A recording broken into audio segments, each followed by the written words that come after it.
You know that exact moment when your alarm goes off and like the harsh blue light of your phone screen just immediately hits your retinas? Oh, yeah. And you instantly open up a news app or, your email. Right. And within maybe 30 seconds, your chest gets just a little bit tighter. Your breathing becomes a fraction shallower. Yeah. Exactly. Yeah. It is that sudden, completely invisible spike of cortisol just flooding your bloodstream.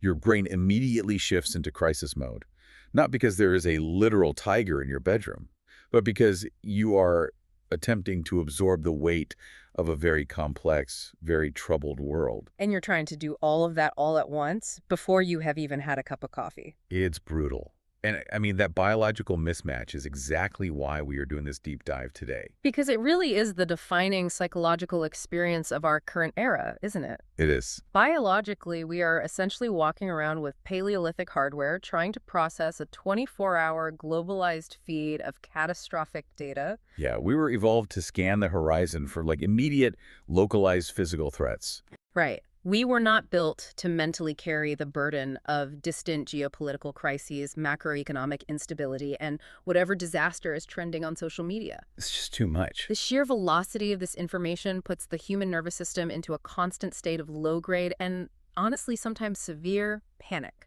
Which brings us to our source material today. We have our hands on a short but highly structured piece of inspirational text. It is simply titled, Words to Live By in Troubled Times, Part 1. Which is a very fitting title. Very. Because the entire mission of this document is targeted squarely at that tight chest, panicked feeling we just talked about. It's a text designed specifically for people who are feeling crushed or paralyzed by current world crises. Yeah, people who are just totally overwhelmed. So today our mission is to unpack the specific framework this text offers for managing fear and finding peace through a curated list of biblical promises. It's a fascinating structural breakdown. It really is. But before we tear into the mechanics of this blueprint, I do want to establish some crystal clear ground rules for you, the listener. Right. Always important when covering this kind of material. Definitely. Because as with any text that contains religious or theological perspectives, we're not here to take a theological side, validate a doctrine, or endorse a specific worldview. That is not our function. No, not all. Instead, we are looking objectively at the ideas and the psychological architecture of the original source material. We really want to understand exactly how this text attempts to provide comfort. Right. We are looking at the cognitive mechanics, the actual step-by-step strategy of how it tries to reframe a reader's mindset and physically soothe the terrified nervous system during intensely stressful times. And that objective lens is crucial, I think, because the text actually operates a lot like a psychological manual. Oh, completely. It doesn't just hand the reader a list of nice phrases, It demands a very specific kind of cognitive engagement. Well, let's jump right into that methodology, because before the text even gets to the actual promises like the comfort part, it gives the reader incredibly strict instructions on the method of consumption. Yeah, it doesn't let you just skim it. No. It starts by acknowledging the global crisis, asking directly if you feel worried and anxious, and then it provides a mandate. I'm quoting the text directly here. It says, let's not just read them casually, but process them slowly, deeply, prayerfully, and repeatedly. Which is such an interesting command. It insists that this specific method is the only way the underlying truth can actually change our thinking and strengthen our faith. The psychological framing right out of the gate there is deeply intentional. The text inherently recognizes a fundamental truth about human neurology, which is that panic is a fast emotion. Right, it's immediate. Anxiety is an accelerated reactive state. When you are in that state, your amygdala is hijacked, your mind is racing, and you are trapped in a superficial, rapid-fire mode of processing information. You're just reacting to threats. Exactly. So by demanding that the reader refuse to read casually and instead forcing the verses to, sink in slowly and repeatedly, the text is engineering a cognitive pause. It's a hard stop. Yeah, it is an intentional physical interruption of that panicked momentum. I kind of look at this through the lens of preparing a meal. Specifically like marinating a piece of meat. Okay, like where this is going. If you have a tough, fibrous cut of steak, and your goal is to fundamentally change its flavor and texture, you cannot just brush some marinade on the surface and throw it in a microwave for 2 minutes. I mean, you physically can, but... But the result is going to be a rubbery, impenetrable disaster. A total disaster, yeah. To actually change the cellular composition of the meat, to break down those tough fibers and integrate the flavor, you have to submerge it. You have to let it marinate completely undisturbed, soaking in those ingredients for hours. That makes perfect sense. And the text is arguing the exact same premise for the human brain. Quick, passive reading of a comforting phrase won't cure a deeply rooted anxiety. No, you cannot microwave your way out of a panic attack by just scrolling past a positive quote on Instagram. Right. Only slow, deliberate, repeated exposure will actually rewire those neural pathways and, shift your cognitive baseline. Well, and the biological equivalent of your marination analogy is neuroplasticity. Right. The text is preparing the reader's mind to actually receive and integrate the information. If you try to quickly skim these promises while your heart rate is elevated and your sympathetic nervous system is screaming at you to run or fight, the words will simply bounce off your prefrontal cortex. I won't even register. Exactly.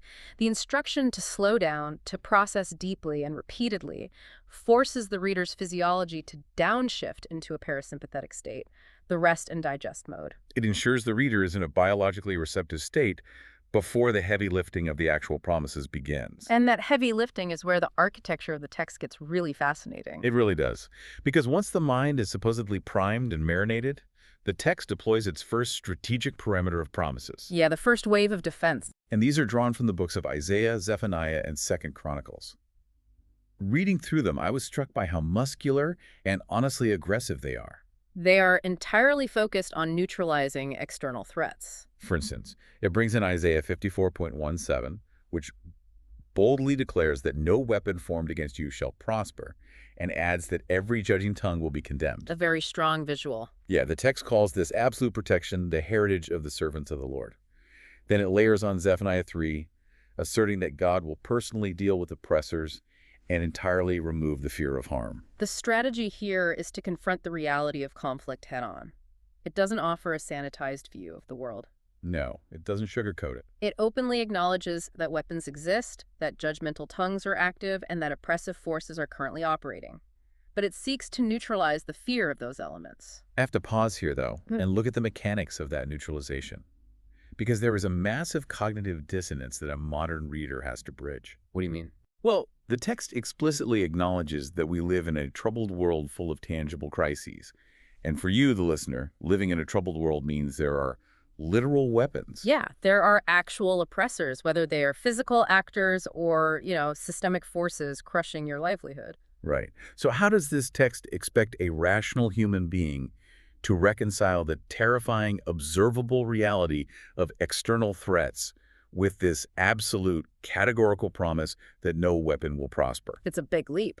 Especially when it introduces that incredibly visceral phrase from 2nd Chronicles about the arm of flesh. Ah, yeah. That phrase from 2nd Chronicles is really the interpretive key for this entire section. How so? The specific verse reads, "Do not be afraid or discouraged because of the king. With him is only the arm of flesh, but with us is the Lord our God to help us fight our battles." Notice what the text is doing rhetorically there. It is not denying that the hostile king is real. No, it is not pretending that the weapons are imaginary or that the arrows aren't currently flying through the air. It acknowledges the threat, but it basically changes the scale. Precisely. It deliberately diminishes the power of the threat by forcing a contrast in scale. It puts human limitation, the literal arm of flesh, against infinite divine capability. Which is a pretty stark contrast. Because an arm of flesh, no matter how heavily armored, can only reach so far. A human weapon, no matter how advanced, has a limited blast radius. Human oppressors eventually get tired or fail or just age out of power. So by stacking Isaiah, Zephaniah, and 2nd Chronicles together, the text is building a thematic, impenetrable fortress around the reader. It positions the reader behind a vanguard that is not bound by human limitations, basically rendering the external threats ultimately ineffective against the reader's core well-being. I mean, think about the specific headlines making you sweat this week. The text is essentially saying, yes, those economic indicators are bad. Yes, that political instability is real. The arrows are indeed flying. But you are standing behind a 10-foot-thick titanium wall. Exactly. The threat exists, but your proximity to the danger has been fundamentally altered by the perimeter the text just built. It's a very comforting psychological structure. It is, but... And here is the catch: a titanium wall is useless if the person inside the bunker is having a heart attack. Oh, absolutely. External defense requires internal regulation, which leads to the next conceptual hurdle the text tackles. Being perfectly defended on the outside doesn't guarantee you are stable on the inside. No, you can be in the most secure fortress on the planet, completely insulated from the troubled world, and still be absolutely crumbling from internal psychological terror. And the text seems to acutely understand this human vulnerability, because right after establishing that external perimeter, it smartly pivots its focus entirely inward. That transition is critical for a complete psychological defense. The text moves to Psalm 62, which takes the imagery of the external fortress and internalizes it. Right. It states, "My soul finds rest in God alone. He alone is my fortress. I shall never be shaken." So the battlefield has moved from the physical world of hostile kings and weapons to the emotional and mental landscape of the soul. And to secure that internal landscape, the text provides what I consider the most actionable yet logically perplexing instruction in the entire document. The Philippians verse. Yes, it quotes Philippians 4, which outlines a very specific set of behavioral commands. It says, don't worry about anything. Instead, pray about everything. Tell God your needs, and don't forget to thank Him for His answers. It's very direct. Extremely. And the promised result of following these behavioral commands is experiencing a peace which is far more wonderful than the human mind can understand. Which is a huge promise. It is. Yeah. And when you break this down, it operates like a mathematical equation or like a computer algorithm. Yeah. Let's look at the inputs required from the reader. Okay, let's look at the math. The input is explicitly stating your needs, plus practicing active gratitude. So stating needs plus thankfulness. Mm-hmm. And the output, the guaranteed result of that algorithm, is incomprehensible peace. If we look at that purely logically, the output does not match the input. Not at all. Just telling someone what you are lacking and saying thank you does not naturally generate profound, mind-bending peace. And the brilliance of the text is that it openly admits the math is broken. Right. It calls it out. That is exactly why it explicitly defines the peace as far more wonderful than the human mind can understand. The irrationality of the peace is the entire point. That is a phenomenal way to dissect it. The math doesn't work by human observable standards. And why structure the comfort this way? Because an irrational peace is the only effective countermeasure to an irrational world. Oh, wow. Yeah. If we connect this back to the overarching theme of the troubled times, the text is making a crucial, highly realistic concession. It is not promising that the global crisis is going to magically vanish because you prayed. The macroeconomic factors won't instantly stabilize. No. The news alert on your phone tomorrow morning is still going to be objectively bad. It will be. But the text promises an internal state of unshakability that exists independent of and in direct defiance to that external chaos. Defiant peace. I like that. The peace is beyond understanding precisely because it survives in an environment where, logically, sheer panic should be the only reasonable emotion. Right. It is an internal regulatory system that holds up even when the external world continues to make absolutely no sense. The act of stating needs offloads the burden, and the act of gratitude forces the brain to acknowledge positive reality, which chemically interrupts the fear cycle. So we have the external threats neutralized by the contrast of the arm of flesh, and we have the internal panic regulated by this algorithm of irrational peace. You would think that covers all the bases. You would think so, yeah. But the architecture of this text goes one step further. It isn't satisfied with just the present moment. It concludes its list of promises with a sweeping, exhaustive guarantee from Romans 8. It really closes all the loopholes. It's as if the author wants to ensure that the psychological foundation they've just built has zero temporal cracks. Romans 8 is a masterful piece of comprehensive rhetoric. It provides a definitive list of variables that cannot separate the reader from ultimate security and divine love. And it's a long list. Very long. It lists neither death nor life, nor angels, nor principalities, nor powers, nor things present, nor things to come, nor height, nor depth, nor any other created thing. Now, out of everything on that massive cosmic list, heights, depths, angels, life, death, I want to zero in on one specific phrase. Which one? The text explicitly includes nor things present, nor things to come. Why do you think the source places such a hard emphasis on that specific timeline? Why is the concept of time so critical to rounding out this psychological defense system? Because time is the primary medium through which anxiety operates. Oh, that's so true. Anxiety is rarely about what is happening in the exact microsecond you are existing in. Anxiety is almost always anticipatory. It is a time-traveling fear. Yes, constantly projecting. Think about how this applies to the listener. If a reader's fear is rooted in the immediate crisis like the overwhelming reality of right now, that falls under things present. But the human brain doesn't stop there. It projects. It worries about the economic fallout that might happen next month or the political landscape of next year or, a medical diagnosis that hasn't even arrived yet. Yeah. That is the realm of things to come. So it's the difference between being scared of the storm outside your window right now and being terrified of the flood damage you might have to pay for next week. Exactly. The text is deliberately closing the timeline loop. It covers everything. It systematically eliminates every temporal loophole. It covers the past, the immediate present, and the infinite future. It covers the physical realm and the unseen realm. By categorically eliminating threats across the entire spectrum of time, it gives the nervous system permission to just stop projecting into the future. It's the text's way of saying, whatever unknown variable you are currently trying to calculate in your head to protect yourself, I have already factored it into the equation. Yes. The math is done. You are secure. We spent a lot of time on the philosophy of this text, and it has provided an incredible structural framework. Very comprehensive. It mandated the slow marination method to bypass the amygdala. It built an external defense perimeter. It programmed an internal algorithm for peace, and it anchored the whole thing across all of time. But abstract philosophy, no matter how airtight, is hard to hold on to when your chest is tight. Exactly. How does this text expect a person sitting on their couch feeling completely overwhelmed by the news to actually execute this? That is the big question. And it brings all of this theory into kinetic action at the very end. The text closes with a prayer, and within that prayer, there's a highly practical, tactile visualization exercise. The transition into the final prayer is where the philosophy becomes immediate application. The text instructs the reader to come forward with their worries, but to visualize each one specifically as a pebble. Just a small stone. Right. It guides the reader to say, Lord, we hand each worry pebble over to you one by one. And as that physical transfer is visualized, the reader trusts that the divine will provide perfect peace and work all things together for our good always. The tangibility of the pebble concept is phenomenal. Because, when you are in the middle of a genuine anxiety spiral, the fear never feels like a pebble, does it?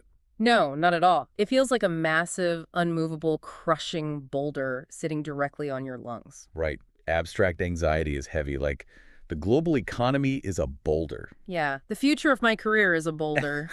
The brilliance of this final exercise is that it forces the reader to break that massive abstract boulder down into specific, quantifiable items. It makes it manageable. It tells you, do not try to lift the entire crisis of the world. You are not built for it.